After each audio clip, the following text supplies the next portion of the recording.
So hello guys, welcome to my channel. Welcome to the second episode of placement chronicles. So आज हमारे साथ है Govind. So he is a firmware engineer at Western Digital. So जानते हैं इनकी journey कैसी रही और क्या क्या इन्होंने चीज़ें फेस की इस कंपनी में पहुंचने के लिए। So Govind, over to you. Hi guys, I'm Govin. So I'm currently working as a firmware engineer in WD. So the role that is firmware engineer, in which what we do, we basically create the device drivers for the SSDs, SD cards, pen drives, and all. So basically that's what Western Digital do. So that's it. Okay, so Govind, आपकी location क्या है? मतलब आपका जो आप कौन सी location से आप वर्क कर रहे हैं? ओके, तो मैं बैंगलोर पे भी रिलोकेट कर दिया हूँ। ओके। तो यहाँ बैंगलोर पे ही इनके मैक्सिमम ऑफिसेस है, एक दिल्ली पे है। तो जितने भी टेक टेक के ऑफिस है वो बैंगलोर पे है। तो अभी करंटली मैं बैंगलोर पे हूँ। Okay okay okay, that's nice. So Govind, आप बताएंगे आपकी जर्नी कैसी रही from college to here. So क्या रहा आपका सफ़र, कैसा रहा? कॉलेज तो अच्छा था, मतलब एक्चुअली मैंने मास्टर्स किया हुआ है। ओके। तो मैंने मेरी बीटेक मतलब जो ग्रेजुएशन थी मैंने मेरे होम टाउन पे ही गुरु घासीदास यूनिवर्सिटी थी, सेंट्रल यूनिवर्सिटी है वो। ओके। तो मैंने वहाँ पे बैचलर्स किया आईटी पे। ओके। तो जब मैं वहाँ पे गया, तो जिस टाइम पे मैंने अपनी ग्रेजुएशन कंप्लीट की थी, उस टाइम पे कॉलेज पे प्लेसमेंट्स अच्छी नहीं थी। ओके। मतलब प्लेसमेंट्स की अपॉर्चुनिटीज उतनी नहीं थी। तो फिर फोर्थ ईयर तक आते-आते और थर्ड ईयर तक मुझे कोडिंग की डीएसए की इम्पोर्टेंस पता चलते हुए मैंने सोचा कि बेटर रहेगा कि मैं किसी अच्छे कॉलेज पे जाकर मास्टर्स परस्यू कर लूँ, ओके। और ताकि मुझे अच्छी कंपनीज़ का एक्सपोज़र भी मिल जाए और ओके। मैं अपनी डीएसई की जो स्किल है उसको मैं बेटर कर सकूँ। तो ओके। मैंने क्या किया, मैंने ग्रेजुएशन कंप्लीट करने के बाद फोर्थ ईयर पे मैंने गेट की प्रिपरेशन स्टार्ट कर दी थी। ओके। और फोर्थ ईयर पे एंड पे मैंने अपना गेट का एग्ज़ाम दिया। गेट एग्ज़ाम मैंने क्वालीफाई की। एग्ज़ाम क्वालीफाई करने के बाद मैं कुछ कॉलेजेस हैं, जैसे हमारे पास ट्रिपल आईटी दिल्ली है, आईआईटीज़, एनआईटीज़, सबका बेसिक स्टार्ट होता है कि आप आईआईटी में रहिए, बट अगर आपको नहीं मिलता है तो आप और भी बहुत प्राइवेट इंस्टीट्यूट्स हैं, गवर्नमेंट इंस्टीट्यूट है, जिसको आप अप्लाई कर सकते हैं। तो मैंने डीटीयू, ट्रिपल आईटी दिल्ली सब पे अप्लाई किया, तो मुझे बहुत अच्छा हुआ कि एनएसआईटी मिल गया। ओके। तो मैं फिर मास्टर्स एनएसआईटी में अप्लाई किया, एंड देन उन्होंने मास्टर्स ऑफ टेक्नोलॉजी मुझे कंप्यूटर साइंस पे एलोकेट कर दिया। ओके, आपको कैसा लगा ये एनएसयूटी में जाके कि कैसा एनवायरनमेंट है वहाँ पे? आपका आपके अपॉर्चुनिटी कॉलेज के थ्रू, आपकी प्लेसमेंट्स के थ्रू क्या एनवायरनमेंट लगा आपको वहाँ पे? ओके, तो जैसे मैं एनएसआईटी में मैंने एडमिशन लिया, मैं गया वहाँ पे। सबसे पहली बात, आपको इंफ्रास्ट्रक्चर बहुत बेटर मिलेगा। आपको आप पहली बार इतनी अच्छी इंस्टीट्यूट देख के आपका मतलब जो भी आता है, आप फर्स्ट इंप्रेशन बहुत अच्छा रहा। ओके। फिर आप जब लोगों को देखोगे वहाँ पे कि वो मैक्सिमम टाइम प्लेसमेंट्स के बारे में बात करते मिल जाएँगे आपको। ओके। वो अपना प्रिपरेशन कैसे कर रहे हैं, किस बच्चे ने क्या किया हुआ है। वहाँ पे स्टूडेंट सेंटर भी है, लाइब्रेरी भी है।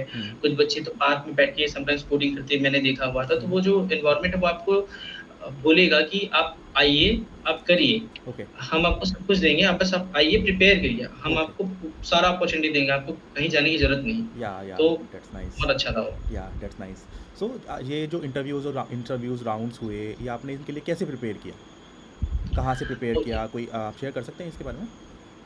हाँ, श्योर, श्योर। तो मैंने क्या किया था, मैंने हमारे पास बहुत सारे प्लेटफ़ॉर्म्स हैं, गीक्स फॉर गीक्स है, लीड कोड एंड ऑल है। तो मैंने जनरल में स्टार्ट किया था, मैंने गीक्स फॉर गीक्स में कुछ top questions for the product based companies करके एक आर्टिकल है। मैं उस आर्टिकल को ओपन किया था। उस आर्टिकल में बेसिकली क्या किया उन्होंने, सारे सारे टॉपिक्स का एक brief brief set of questions बना दिया, जो एक अच्छे लेवल के क्वेश्चन्स हैं। Okay. Starting from easy to hard तक जाता है वो। ओके। और वो ऑलमोस्ट सारे टॉपिक्स को कवर करेगा। तो मैंने क्या किया, बब्बर लॉ बब्बर की शीट बहुत बड़ी है मेरे लिए, हाँ क्योंकि हाँ। मैं पहली बार स्टार्ट कर रहा था। तो मैं नहीं चाह रहा था एक ही बार में डिसअपॉइंट हो जाऊँ। तो मैंने ओके। छोटी शीट से स्टार्ट की, अप्रॉक्स उसमें 200 क्वेश्चन्स हैं। हम्म।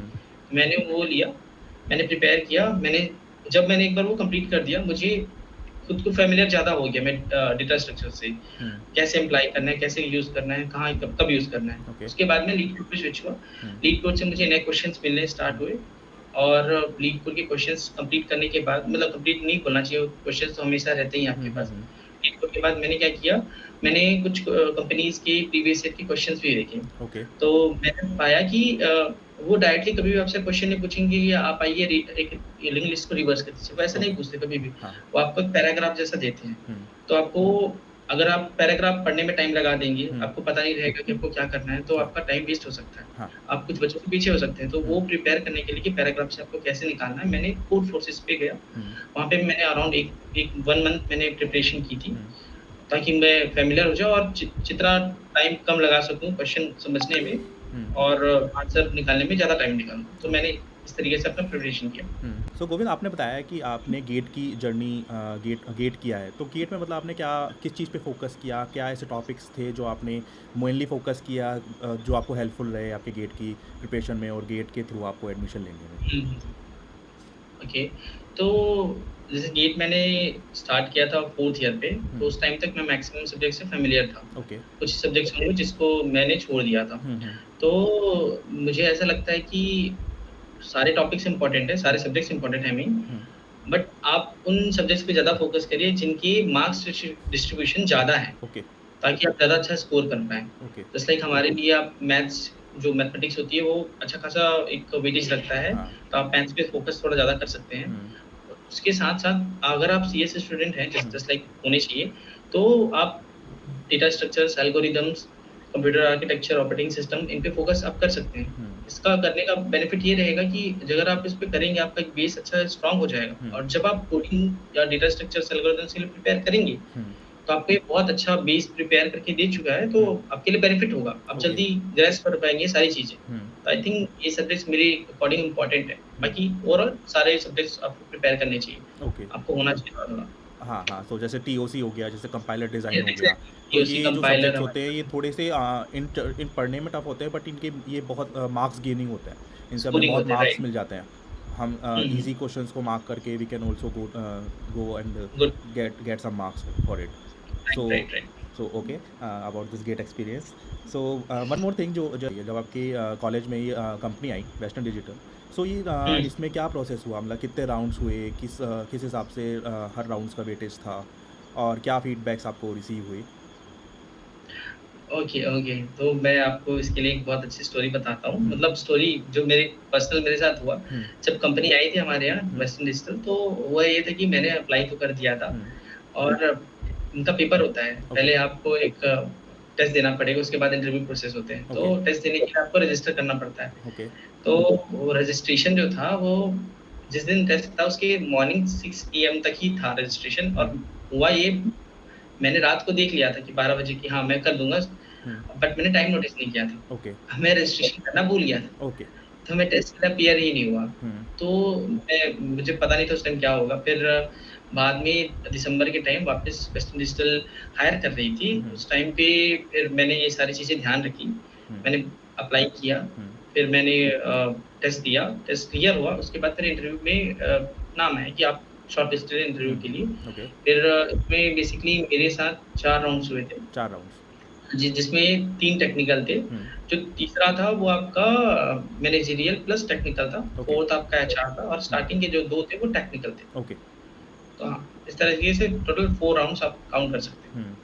सो टेक्निकल जो आपके टेक्निकल राउंड्स हुए, उनमें जो मेनली फ़ोकस था वो किस टॉपिक के अकॉर्डिंग, किस टॉपिक पर था? मतलब कि अगर आप शेयर कर सकते हैं तो, कि जो ये टॉपिक्स हैं कितने इम्पोर्टेंट हैं और कोई कौन-सा टॉपिक जो है वो वेस्टर्न डिजिटल जैसी कंपनी के लिए फाउंड मोर यूज़फुल?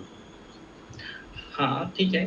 तो इसपे ऐसा तो नहीं बोलूँगा कि कोई टॉपिक आपका है जो इम्पोर्टेंट नहीं है। हुँ, आपको तो क्योंकि आप प्लेसमेंट के लिए बैठ रहे हैं, आपको सारे सब्जेक्ट्स, सारे बिल्कुल, टॉपिक्स बिल्कुल, आपको बिल्कुल। प्रॉपर आने चाहिए। हाँ, बिल्कुल आने चाहिए, आपके लिए नेसेसरी है वो। हुँ, तो क्योंकि वेस्टर्न डिजिटल एक सॉफ्टवेयर हार्डवेयर कंपनी है जो हुँ, एसएसडीज़ बनाती है हुँ, और जनरली और दूसरी कंपनीज़ है जो भी एसएसडीज़ या फिर कुछ भी बनाती हैं, तो उनके लिए आपका अगर सी का फंडामेंटल अच्छा है, तो आपके लिए एक प्लस पॉइंट हो सकता है। ओके, बट अगर आप सी में जाएँगे तो आपके पास स्ट्रिंग एरे, ट्रीज़ है, आपके पास डीपी है, हुँ, ग्राफ है, हुँ, राइट? क्यूज़ है, लिंक लिस्ट है। हुँ, तो मेरे हिसाब से अगर आप ट्रीज़ तक भी अगर अपनी पूरी अच्छी सी प्रिपरेशन कर लेते हैं, ओके, मतलब स्ट्रिंग एरे हुँ, एंड देन क्यूज़ करते-करते अगर आप ट्रीज़ तक प्रिपरेशन कर लेते हैं, हुँ, तो आप मेरे हिसाब से वो कंप्लीट हो जाएगा आपके लिए, आपको और कुछ रिक्वायरमेंट नहीं पड़ेगी। बस हाँ, आपको टाइम टू टाइम अपने आप को अपग्रेड अपडेट करते हैं, करते या रहना पड़ेगा कि आप इस टाइप के क्वेश्चंस कर सकते हैं। ओके, आपको बाद में वो दिक्कत कर सकता है अगर आपने उस टाइप के क्वेश्चन टैकल नहीं किए और आउट ऑफ अ सडन अगर आपको वही क्वेश्चन आपका एनकाउंटर हो गया, हुँ, तो आप पैनिक हो सकते हैं, हाँ, आप हाँ, समझ नहीं आएगा कि क्या करना है आपको। ओके, तो आई थिंक ये टॉपिक आपके लिए मेन रहेंगे, आप हाँ। इतना कर सकते हैं। हाँ, सो वी नीड टू मतलब अपग्रेड करना पड़ता है अपने आप को टाइम टू टाइम कि भाई अगर कंपनी है so we need to check for the interview experience for बहुत सारे इंटरव्यू हुँ, हुँ। एक्सपीरियंस हमें मिल जाएंगे गीक्स फॉर एग्जांपल तो वहाँ राइट, जाके we right. Can read the interview questions and interview experiences और दैट वुड बी हाँ, हेल्पफुल हाँ राइट, सो राइट। इसमें एक चीज़ और था जो हाँ मैं बताना भूल गया। हम्म, आपको पज़ल्स के लिए भी प्रिपेयर करना चाहिए। ओके कुछ कंपनीज़ होती है जो पज़ल्स पे टारगेट करती है जस्ट लाइक मुझसे पूछा गया था हाँ पज़ल के लिए तो जो मेरा मैनेजरियल राउंड था हम्म, 3rd वाला तो उसपे उन्होंने मुझसे एक पज़ल भी पूछा हुआ था। ओके और उनका जो मेन एम होता है वो आपका ये नहीं होता है कि आपको पज़ल सॉल्व करना ही है। ओके वो आपका अप्रोच देखते हैं, आप किस तरीके से उस पज़ल तक पहुँच रहे हैं, उसको ओके क्या-क्या तरीके से आप सॉल्व कर सकते हैं। ओके अगर आप उन लोग को बता पाएँ कि हाँ, आपके पास ये अप्रोच है, अगर आपका ये अप्रोच काम नहीं किया, आप इस अप्रोच पे जा सकते हैं, तो वो समझ जाएँगे कि हाँ, ये कैंडिडेट है, हम इसको ले सकते हैं क्योंकि ये इसके पास मल्टीपल आंसर्स हैं, मल्टीपल चीज़ें ये कर सकता है। हाँ तो ये आपके लिए बेनिफिट होगा, तो आप पज़ल्स पे प्रिपेयर करिए। या बेसिकली वो आपका माइंडसेट को एनालाइज करते हैं कि क्या आपका माइंडसेट है एक प्रॉब्लम के थ्रू या जी, सो करेक्ट। तो गोविंद जो भी ये राउंड्स हुए इसमें आपके प्रोजेक्ट के बारे में भी आपसे पूछा गया कि हाँ, right, right, right. I okay forgot to mention it, sorry हाँ सॉरी फॉर दैट। हाँ तो हाँ, मुझे मेरे टेक्निकल राउंड 1 में ही प्रोजेक्ट के लिए पूछ लिया गया था। उन्होंने अराउंड 15 मिनट मेरे प्रोजेक्ट पे टाइम दिया था। हम्म, तो 15 मिनट्स तक उन्होंने प्रोजेक्ट के बारे में पूछा कि मैंने 3 प्रोजेक्ट्स मेंशन किए थे, तो तीनों के बारे में वन बाय वन उन्होंने पूछा कि ये करता क्या है? इनका मेन फोकस क्या है? क्या टेक स्टैक आपने यूज़ किया हुआ है? हम्म, तो ये पूछा हुआ था एंड देन एचआर राउंड जो मेरा लास्ट राउंड हुआ था, उसपे भी उन्होंने यही पूछा हुआ था कि ये आपने प्रोजेक्ट्स किए हैं, आपने खुद से किए हैं, आपने कितना टाइम दिया है करने के लिए और क्या बैकएंड था, कैसा था? ये सारी चीज़ें वो एक जनरल जनरल उन्होंने पूछा था। तो प्रोजेक्ट्स आपको प्रिपेयर करना चाहिए। सो गोविंद अकॉर्डिंग टू यू जैसे इंटरव्यू एक्सपीरियंसेस होते हैं इसमें ये हुँ, हुँ। प्रोजेक्ट्स मतलब कितने मैटर करते हैं कि जैसे मोस्ट ऑफ द पीपल्स को लगता है कि उन्होंने कोई प्रोजेक्ट्स नहीं किए हैं और कुछ प्रोजेक्ट्स हुँ, किए हैं तो वो वर्थ इट नहीं है सो मतलब कितनी इंपॉर्टेंस होती है इन प्रोजेक्ट्स की ड्यूरिंग योर इंटरव्यू जैसे मैंने फ़ील किया प्रोजेक्ट्स बहुत इम्पोर्टेंट होते हम्म हैं। लेट्स सपोज़ आप बहुत अच्छे कोडर हैं, हम्म तो होगा ये कि आप बड़ी कंपनीज़ या फिर हम्म, जैसे जो कंपनीज़ होती है जो सिर्फ़ डीएसए पे फ़ोकस करती है, हाँ तो आप वहाँ पे तो आप निकल जाएँगे। हाँ आप वहाँ पे अपना डीएसए किया, हम्म, आप मेबी वो प्रोजेक्ट्स पे उतना ध्यान ना दें या हाँ फिर दे भी सकते हैं, हम्म बट आप वहाँ पे शायद निकल भी सकते हैं। लेकिन जैसे जो थोड़ी मिड लेवल कंपनीज़ होती हैं हमारी, ओके तो उनमें अगर आप जाएँगे तो वो दोनों पे फ़ोकस करते हैं। हम्म तो अगर आप प्रोजेक्ट आपका वीक है, हम्म तो भी आप डिसक्वालीफाई हो सकते हैं पूरे प्लेसमेंट प्रोसेस से। हम्म अगर आपका स्ट्रॉन्ग है तो आपको एक अपर हैंड देगा हम्म कि हाँ, इसको एक डेटा स्ट्रक्चर के साथ-साथ इनके पास कोडिंग प्रोजेक्ट के भी अच्छे खासे बैकग्राउंड इनको नॉलेज है, इन्होंने इस टेक स्टैक पे काम किया हुआ है, तो हम इनको कंसिडर कर सकते हैं इस वाले कैंडिडेट के ऊपर, तो हम्म आपको एक अपर हैंड ज़रूर देगा। तो आई थिंक प्रोजेक्ट बहुत मैटर करता है। वन हम्म मोर थिंग अगर आप प्रोजेक्ट इंक्लूड कर रहे हैं, तो आप सिर्फ वही प्रोजेक्ट आप मेंशन करिए जो आपने एक्चुअल में किया है। हम्म ऐसा ऐसा ना हो जाए कि आपने क्योंकि आजकल हमारे पास इंटरनेट में इतने सोर्सेज़ हैं हम्म कि अगर हम चाहेंगे तो हमको उस पर्टिकुलर टेक स्टैक में आपको कोई सा भी प्रोजेक्ट मिल सकता है, जो आप अपने या रिज़्यूमे में लगा सकते हैं। बट हाँ अगर आपने क्या किया, आपने उसको लिया, अपने रिज़्यूमे में लगाया एंड देन जब आपसे क्वेश्चनिंग होगी उसके ऊपर, तो आप उस पे फँस सकते हैं क्योंकि वो किसी भी टाइप के क्वेश्चन पूछ सकते हैं। आप प्रिपेयर नहीं है, तो आप सिर्फ उनको लगाइए जो आपने एक्चुअल में खुद से किया। ओके या matter okay so puzzles projects and most of the time DSA right, ये राइट। बहुत मैटर करते हैं during interview so for a sake of advice I think जो इंटरव्यूअर आया है वो आपको हायरिंग के लिए ही बैठा हुआ है इज नथिंग लाइक कि हुँ, वो नहीं चाहता आपको हायरिंग करना बट वो ढूंढते हैं आपका माइंडसेट आपका जो आपका करंट माइंडसेट क्या है आपका लॉजिक सेट क्या है हुँ, कि किस तरीके से आप प्रॉब्लम को अप्रोच कर रहे हैं तो um, during um. That I think कि थोड़ा फोकस्ड रहना थोड़ा फोकस्ड रहना ज़रूरी है और अपने चीज़ों पर अपने आप पे confidence is something more confidence important is very हाँ इम्पोर्टेंट राइट, राइट। या कॉन्फिडेंस बहुत चाहिए होता है। ओके सो गोविंद जैसे जब आपकी प्लेसमेंट होने के बाद जो रिएक्शंस थे आपके आपके फ्रेंड्स के आपके पेरेंट्स के so can you share a little bit हाँ, sure, sure, sure.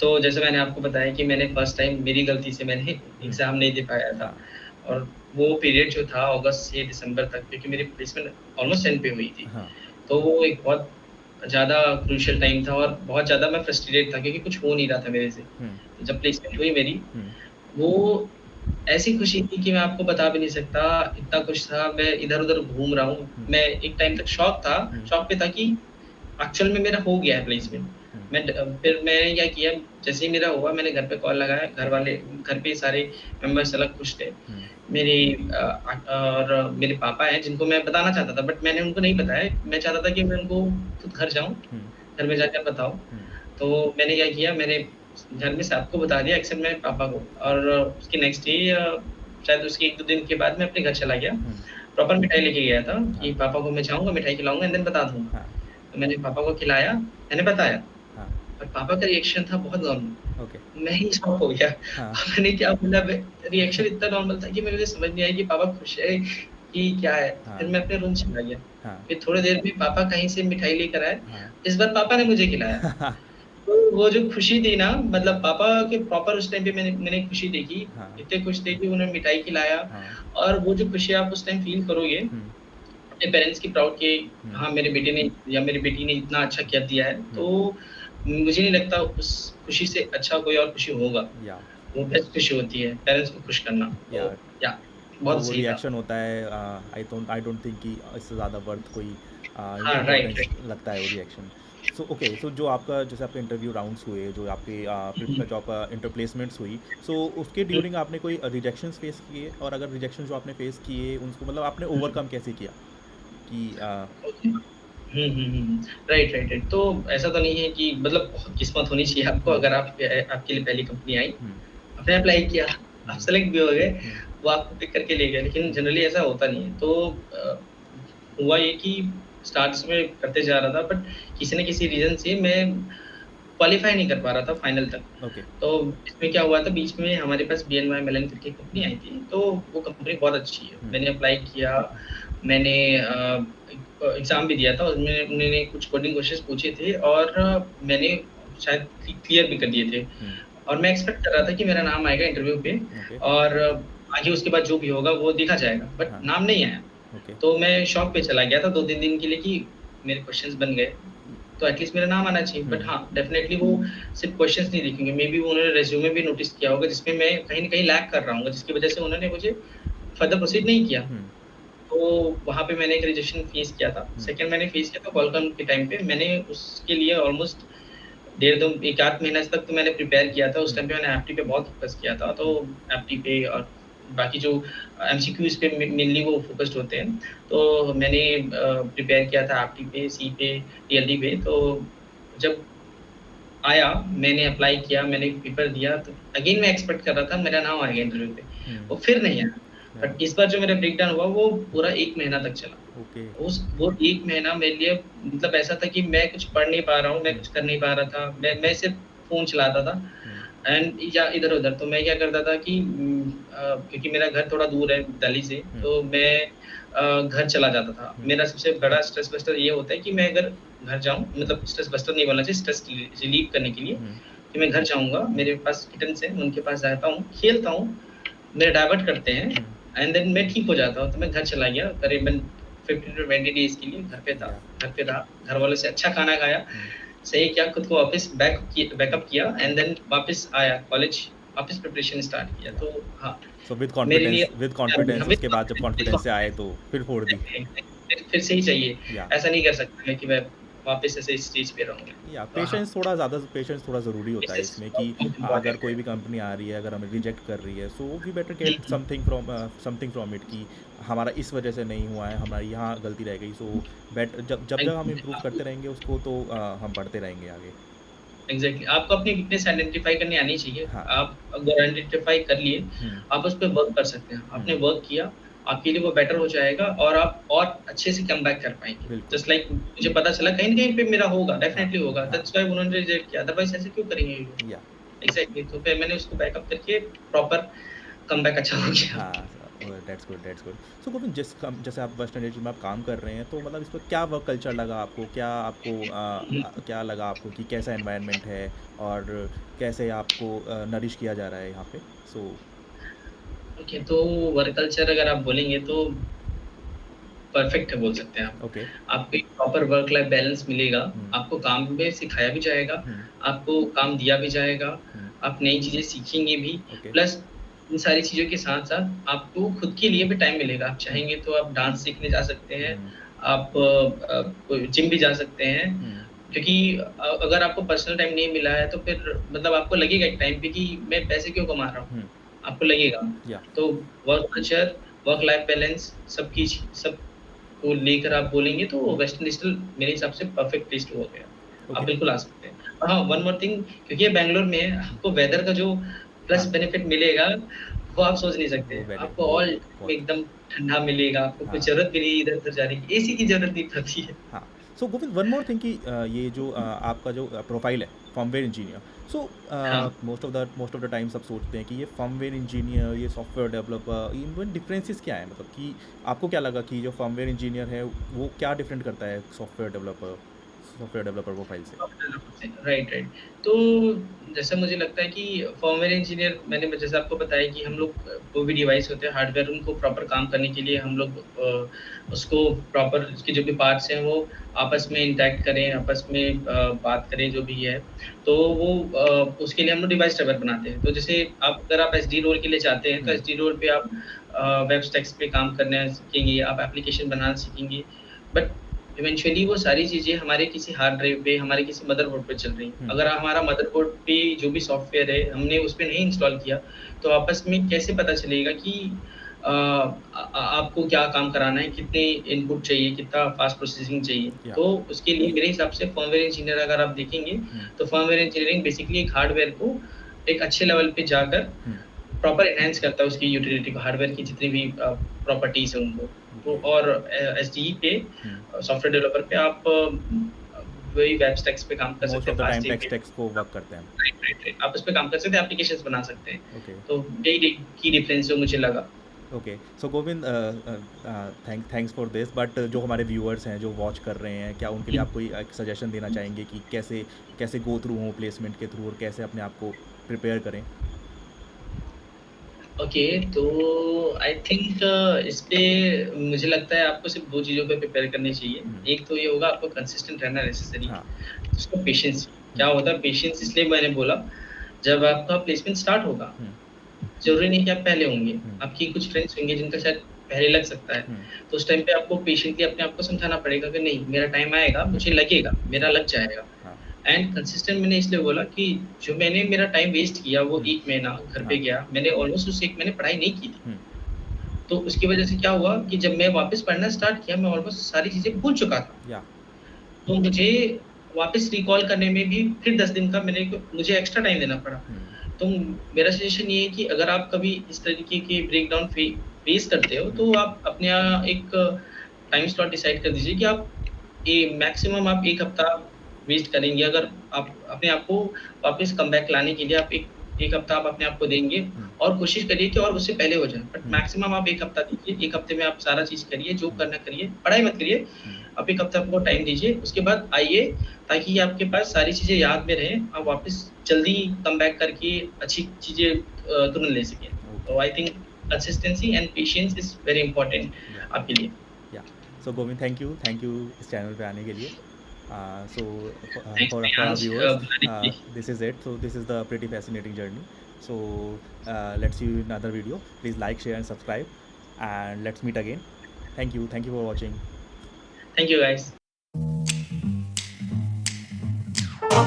King of the road, trailer for sailoring. Man, trailer for sailoring.